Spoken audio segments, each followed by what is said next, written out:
विदर्भाचं महात्म्य. बंधूंनो, विदर्भ म्हटलं की आपल्या समोर येतं ते म्हणजे रुद्रपूर. आणि त्या रुद्रपुरामध्ये ज्या काही लीला क्रीडा केल्या ते म्हणजे आमचे श्री कुकू बाबा. अजूनही बरंच काही महात्म्य आहे, तर मी इथे काही जास्त वेळ घेणार नाही. मी त्यांनाच आमंत्रित करतो की त्यांनी यावं आणि आपल्या भाषणाला सुरुवात करावी. पुरुषोत्तम मुनी दादा महानुभाव, त्यांना विनंती करतो त्यांनी यावं आणि भाषणाला सुरुवात करतो.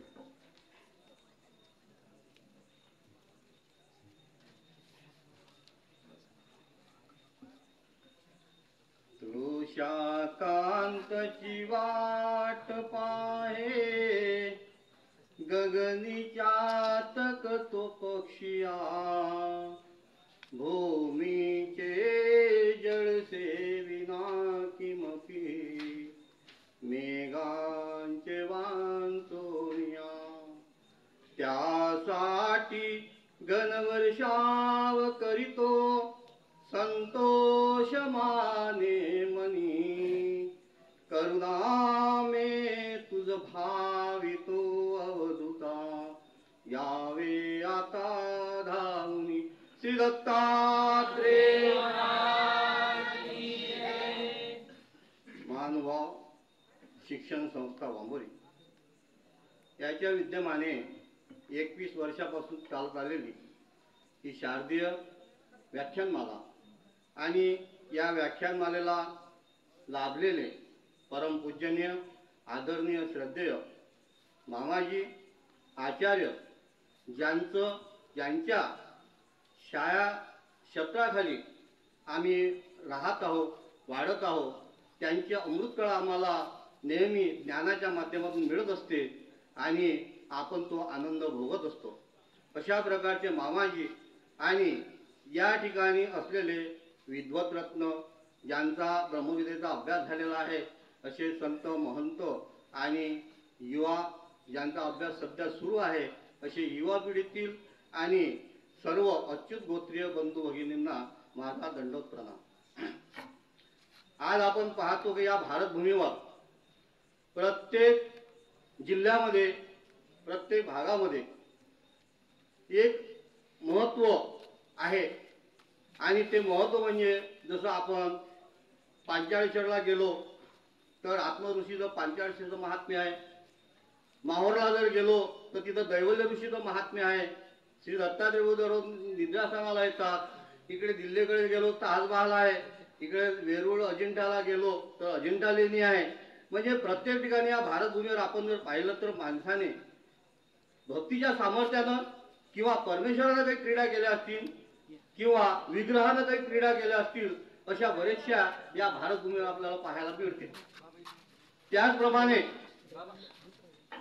विदर्भ, या विदर्भामध्ये अशा काही अगम्य लीला झालेल्या आहेत किंवा ऐतिहासिक, भौतिक किंवा आध्यात्मिक अशा प्रकारचे जे काही परंपरा त्या विदर्भाला लाभलेली आहे, असा एक विदर्भ.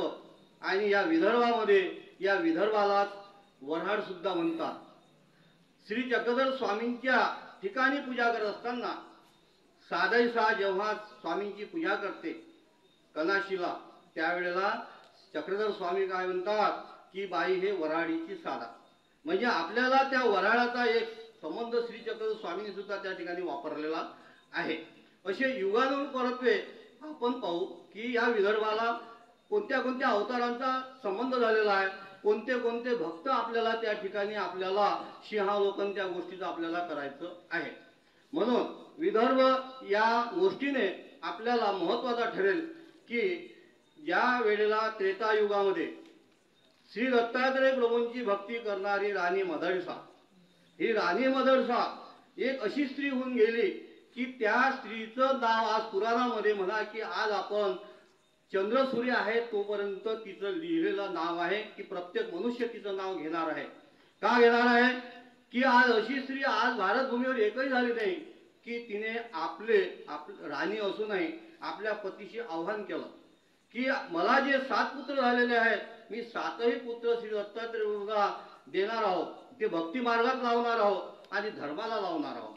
आणि त्याचप्रमाणे तिने तिचा पण शेवटाच नेला. 6 मुलं श्री दत्तात्रय प्रभूंना तिने अर्पण केली, भक्ती मार्गामध्ये आणली.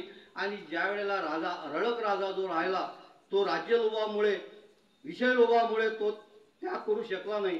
त्यावेळेला ती जेव्हा जात असताना तिने सांगितलं की बाळा तू या राज्याचा त्याग कर, कारण हे जे राज्य आहे राज्याचा उपयोग जो आहे हे नरकाचं कारण आहे. जरी तुला आज भोग वाटत असले तरी तू जेव्हा तुझ्यावर जेव्हा संकट येईल त्यावेळेला मी तुला एक ताईत करून देतो. तो ताईत तिने त्याच्या हाताला बांधला आणि जेव्हा तुझ्यावर संकट येईल त्यावेळेस तो ताई ओळून तू त्या दत्तात्रेयाला शरण आहे. ज्या वेळेला अशी एकच माता आपण पाहू की जिने त्याचा त्याग करण्यासाठी राज्य हिसकावून घेण्यासाठी आपल्या भावाला काशी राजाला सांगितलं, निरोप पाठवला, पत्र पाठवलं आणि सांगितलं की तू माझा जो मुलगा राडक राजा याच्यावर स्वारी कर आणि याच्यावर युद्ध करून याला पराभूत कर. त्याप्रमाणे काशीराजाने त्याच्यावर अचलपुरावर युद्ध केलं आणि त्याला पराभूत करून त्याला पाय ठेवण्यापुरती भूमी सुद्धा ठेवली नाही. आणि मग तो राजा आधी भौतिक आधी दैविक आणि आध्यात्मिक या 3 तापाने त्रस्त झाला. आता कुठं जावं तेव्हा आईने सांगितलेलं होतं. त्याने तो ताईत काढला, चिठ्ठी पाहिली आणि तिने म्हटलं की जेव्हा तुझ्यावर संकट येईल तेव्हा तू श्री दत्तात्रेयाच्या श्रीचरणी शरण ये. त्याप्रमाणे तो मातापूरला गेला, माहोरला गेला आणि त्या ठिकाणी श्री दत्तात्रेयाची भेट झाली. आणि श्री दत्तात्रेय प्रभूंनी दिसताक्षणी शंभोली शंभोली शंभोली राजा शांतो राजा शांतो राजा शांतो 3 भरण झाले. अशा प्रकारे त्या अचलपूरचा म्हणजे विदर्भातील जे अमरावती जिल्ह्यामधील अचलपूर आहे या ठिकाणची राणी मदळसा आणि या राणी मदळसाने काय केलं की आपले 7ही मुलं श्री दत्तात्रेय चरणी अर्पण केलेली आहे. अशी एकमेव माता ही कुठली होती? विदर्भामधली होती. त्यानंतर द्वापार युग आलं. द्वापार युगामध्ये आजही आपण अमरावती जिल्ह्यामधील जी वर्धा नदी जाते, अमरावती जिल्ह्याच्या वर्धा नदीच्या काठावर वसलेलं कौंडण्यपूर आणि या कौंडण्यपूरच्या ठिकाणी राजा म्हणजे राजा भीमक राजा राज्य करत होता. आणि त्या भीमक राजाला 5 मुलं होते आणि एक मुलगी होती, तिचं नाव होतं रुक्मिणी. ज्या दिवशी राजा आपल्या सभेमध्ये बसलेला आहे, सर्व त्याचे पाईक परिवार त्या ठिकाणी सभेमध्ये शेज भरलेली आहे आणि अशा वेळेला रुक्मिणी त्या ठिकाणी सभेमध्ये आली. तिचं तारुण्य सौंदर्य पाहून पतीला वाटलं, राजाला वाटलं की आता ही मुलगी वयात आलेली आहे, हिचं लग्न करावं. परंतु हिच्यासारखा हे सुंदर आहे, देखणी आहे, या त्रिलोकामध्ये कुठं हिच्यासारखा सुंदर मुलगा मिळेल. एवढे असा विचार करत असताना तेवढ्यात नारद मुनी त्या ठिकाणी आले. आणि नारद मुनी आल्यानंतर नारद मुनींनी विचारलं, राजे महाराज काय विचार सुरू आहे?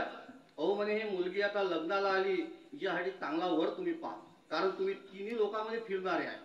त्यावेळेस नारद मुनी काय म्हणतात? नारद मुनींनी स्तुती केली की नारद मुनी म्हणतात की तुमच्या मुलीसारखी मुलगी आणि त्या मुलीला शोभणारा मुलगा या 3 लोकांमध्ये सुद्धा मिळणार नाही. परंतु एक आहे, ते म्हणजे द्वारकाधीश श्रीकृष्ण महाराज. आणि ते जर या मुलीला चांगले शोभून दिसणार आहेत, मग हा निरोप आमचा तुम्ही द्वारकाधीशांना घेऊन जा. त्याप्रमाणे नारद मुनी गेले आणि त्यावेळेस श्रीकृष्ण महाराजांनी त्यांना विचारलं, का हो नारद मुनी कुठून फिरून आले? कारण ते सर्व इकडचं तिकडं करणार तुम्हाला माहित आहे. ब्रह्मादिकांच्या पत्नींना त्यांनी कामी लावून दिलं, मृत्यू लोकामध्ये पाठवलं आणि पतींना सुद्धा काय केलं? बालक करून टाकलं. अशी इकडची तिकडे करणारे नारद मुनी यांनी काय केलं? तो संबंध पक्का केला. कोणाचा? श्रीकृष्ण महाराजांनी रुक्मिणी देवीचा. आणि त्या ठिकाणी सांगितलं की आम्ही विदर्भामध्ये गेलो आणि विदर्भामध्ये जे भीमक राजा आहेत त्या भीमक राजांची मुलगी एवढी सुंदर आहे की तिचं रूप हे या त्रिलोकामध्ये कोण्या स्त्रीकडे नाही आहे. म्हणून श्रीकृष्ण महाराजा सुद्धा वेध लागला की अशी जर पत्नी आपल्याला जरी असली तरी चालेल. म्हणून त्यांनी म्हटलं की मग त्यांनी काय केलं की हिला ज्या वेळेला रुक्मिणीने श्रीकृष्ण आपलं नारद मुनींनी ज्या वेळेला त्या सभेमध्ये स्तुती केली त्यावेळेला हे रुक्मिणी देवींनी ऐकलं आणि तिला सुद्धा वेध लागला. आता आपल्याला जास्त महाभारत पाहायचं नाही, परंतु आपल्याला एवढंच पाहायचं आहे की संबंध विदर्भाशी परमेश्वर अवतारांचा कसा आला. त्यावेळेला श्रीकृष्ण महाराजांनी त्यांचा दूत पाठवला, इकडे यांचा सुदेव पाठवला आणि त्यांच्यामध्ये तिथं त्यांनी गायन केलं त्यांची स्तुती केली आणि त्यामुळे वेद लागला आणि रुक्मिणीला सुद्धा वेद लागला आणि तिला 10वी अवस्था प्रगट झाली आणि तिला जेव्हा विळा देतो त्यावेळेस तो विळा करपो जळत होता हातावर. त्यावेळेला ज्यावेळेला देवाला समजलं त्यावेळेस त्यांनी ताबडतोब आपला रथ काढला आणि विदर्भामध्ये आले आणि त्यावेळेस पहिलं प्रेम प्रकरण जे आहे ते म्हणायचं की आज जे त्यांनी स्वयंवर केलं म्हणजे रुक्मिणीला घेऊन गेले कुठं द्वारकेमध्ये. त्यावेळेला श्रीकृष्ण महाराज कुठं आले आपल्या विदर्भामध्ये आले आणि त्यांचे श्रीचरण आपल्या विदर्भामध्ये श्रीकृष्ण महाराज लागलेले आहे. आणि श्रीकृष्ण महाराज कुठं गेले बा सांगितलं दूतानं की ते विदर्भामध्ये गेले. मग बलराम सुद्धा आपल्या विदर्भामध्ये आले, अर्जुन सुद्धा आपल्या विदर्भामध्ये आले. असे मोठमोठे महारथी आपल्या विदर्भाला त्यांचे पाय लागलेले आहेत. अशा प्रकारे श्रीकृष्ण भगवंताची जी सासरवाडी आहे हे लक्षात ठेवा बंधूंनो, कोणती आहे? कौंडण्यपूर. विदर्भामध्ये असलेलं कौंडण्यपूर सासरवाडीचं लक्ष ठेवायचं बरं.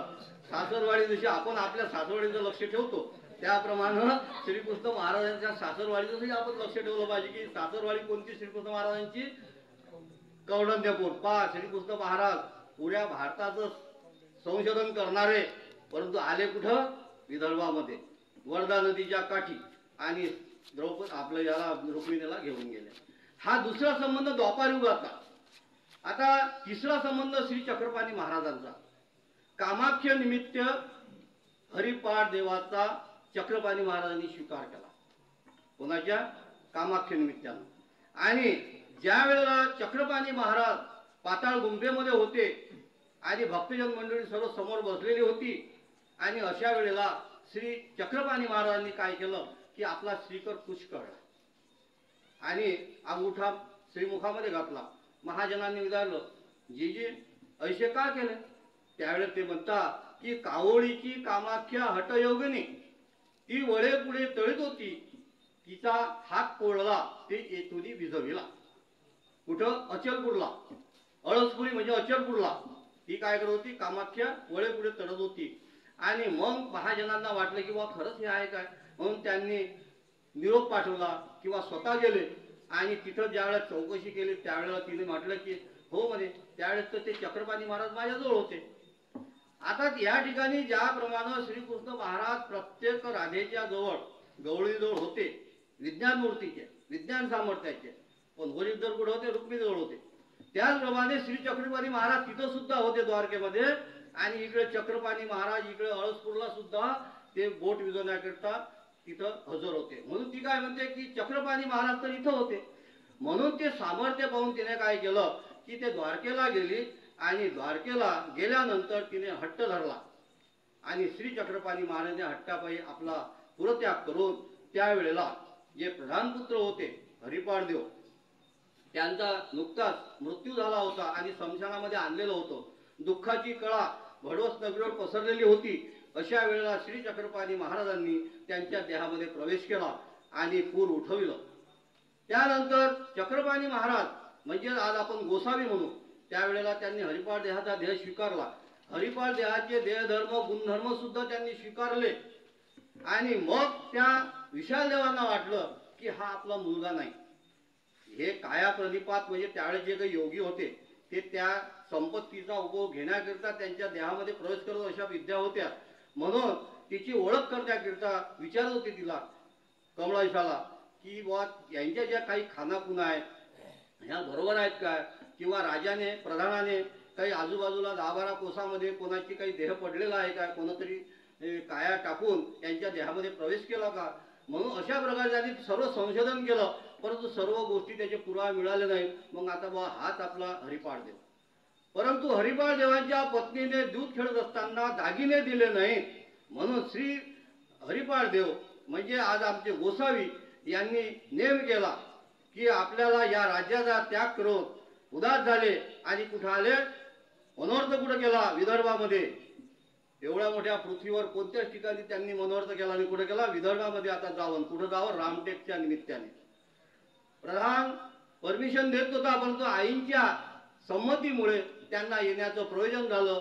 काही घोड जोड सर्व काही पायी परिवार त्यांच्याबरोबर दिले आणि त्यांनी काय केलं मग जसे या गावून त्या गावाला त्या गावून त्या गावाला जात असताना काही परिवार आपला गावाकडे पाठवला आणि जा आमच्या आई वडिलांना निरोप द्या की आमचा प्रवास चांगला सुरू आहे. असं करीत करीत ते विदर्भामधील अमरावती जिल्ह्यातील चांदूर बाजारजवळ असलेल्या देऊळवाडा या गावी आले. आणि त्या देऊळ गावाच्या त्या ठिकाणी दोन जे होते हळपी आणि सागरिया यांना दोन्ही बाजूला झोपू दिले आणि रात्रीला आपले तिथून निघून गेले. मग त्यांच्या ठिकाणी रामटेकच्या यात्रेच्या निमित्ताने निघाले, परंतु आले कुठं? रिद्धपूरला आले.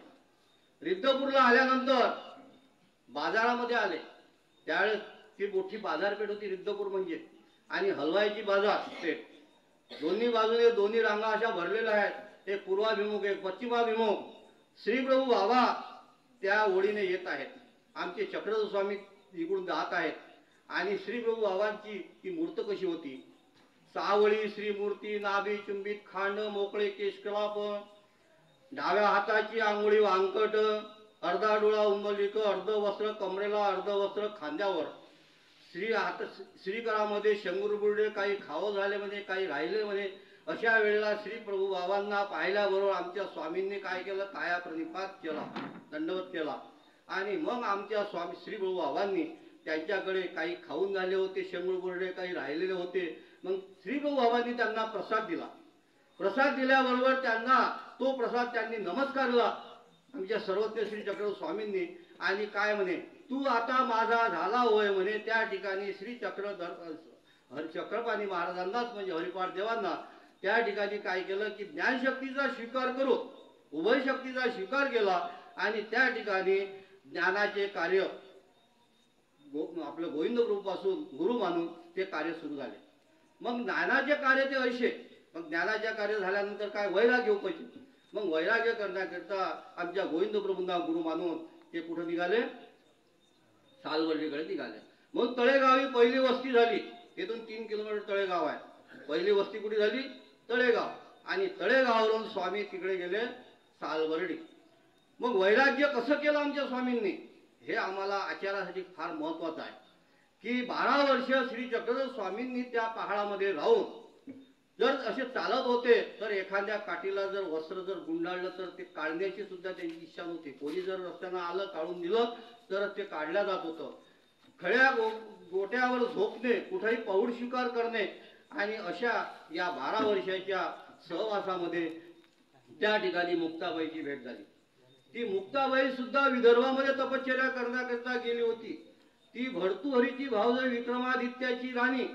आणि अशा वेळेला तिला ती स्वामींची भेट झाली. स्वामी एका ठिकाणी आसनस्थ होते. आल्यानंतर तिला स्वामींना दंडवत केला, श्रीचरणाला लागली, विनंती केली, जी माझी पर्णकुटी इथंच आहे तालाची. ते स्वामी त्या ठिकाणी गेले आणि पर्णकुटीमध्ये गवताचं आसन टाकलं आणि श्रीचरण धुतले. त्यावेळेला तिच्यावर कपडा सुद्धा होता म्हणून आपल्या केसाची विळगुंटी सोडून स्वामींचे श्रीचरण झाडले आणि त्या ठिकाणी कंदमुळाची आरोग्यता दिली. आणि आरोग्यता दिल्यानंतर विनंती केली की जी तुम्ही जोपर्यंत या ठिकाणी आहे तोपर्यंत आमचे कंदमुळाची आरोग्यता इथं स्वीकारावी. आणि स्वामी 12 वर्ष त्यावेळेला एकांक वासामध्ये त्या ठिकाणी राहिलेले आहे. श्री चक्रधर स्वामी रामधरण्याबरोबर जेव्हा आले चिकिंद पर्वताकडून त्यावेळेस रामधरण्याने ज्यावेळेस त्यांचा मनोरथ पूर्ण झाल्यानंतर अचलपूरला आले. आणि त्यावेळेला अचलपूर आल्यानंतर 10 महिने स्वामींचं वास्तव्य त्या ठिकाणी रामधरण्याच्या देवार चौकीमध्ये झालेलं आहे. आणि 12 वर्ष स्वामी सालवडीला आले. असे विदर्भामध्ये स्वामी जर वस्ती कुडी स्थानं असे सोडून जर 4 दिवसाचा 10 दिवसाचा 5 दिवसाचा मुक्काम सोडून जर पाहिलं तर 12 10 22 वर्ष स्वामी एकांकामध्ये कुठं अमरावती जिल्ह्यामध्ये राहिलेल्या विदर्भामध्ये राहिलेल्या. अशा प्रकारचं जे परमेश्वरांचं जे श्री चक्रधर स्वामी चक्रपाणी महाराज आणि श्री गोविंद प्रभू आणि श्री दत्तादेव श्रीकृष्ण महाराज या 5 अवतारांचा या ठिकाणी संबंध आलेला आहे. आता आपण भक्तांच्या बद्दल पाहू. परमेश्वर 5 अवतारांचा या विदर्भाला काय झाला संबंध झालेला आहे. आता भक्त या ठिकाणी माईमट्टांना डोमेग्रामला बोध झाला. आणि बोध झाल्यानंतर माईमट्ट कुठे गेले?